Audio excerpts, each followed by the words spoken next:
So the Dodge Hornet sold 10 times more units than the Alfa Romeo Tonale here in the United States. Let's just get into it. What's good, guys? Welcome back to Ron's Rise. Welcome back to the channel and welcome back to another video. Now, I'm not going to say I told you so.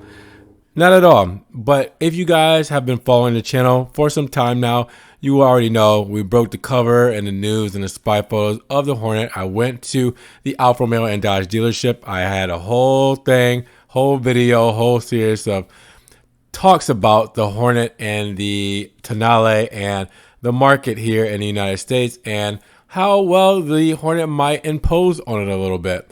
Well, the new Hornet was revealed, and a lot of other people also wondered if this model could step on the Tonale's toes here in the US car market. And now the sales data relating to the first quarter of 2024, well, it seemed to prove that right. Now, that means that the Stellantis twin created some unnecessary internal competition with the Tonale, but I mean, hey, they're both Stellantis, win-win for them, right? Well, during the first quarter, there was 7,419 units of the Hornet that were sold here in the United States.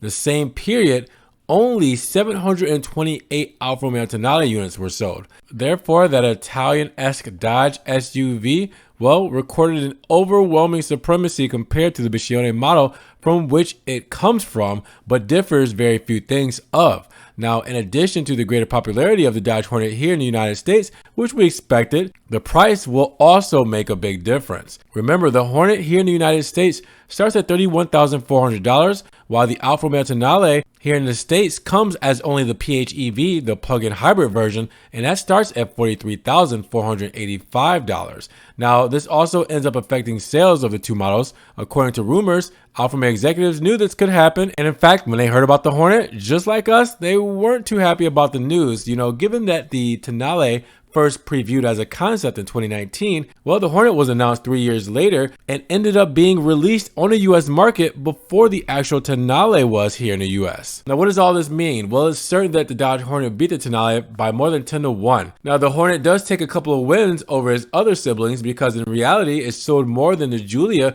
which had 640 sales, but the Stelvio came out on top with 917 sales because that was the best-selling model by the Biscione car manufacturer here in the United States in the first quarter of this year, 2024. But overall, the Tonale is taking the back seat to the Hornet, but again, we knew this, Alfa Romeo execs knew this, but Stellantis has something else in mind for what their plan is, so we're just going to have to trust them there. But with that said, what do you guys think about the news? And are you surprised that 7,419 people wanted to get the Hornet over the Tonale? Drop those comments down below. What do you guys think? And if you guys did enjoy the video today, make sure you give it a big thumbs up, subscribe to the channel, and click the notification bell. And we will see you guys in the next video.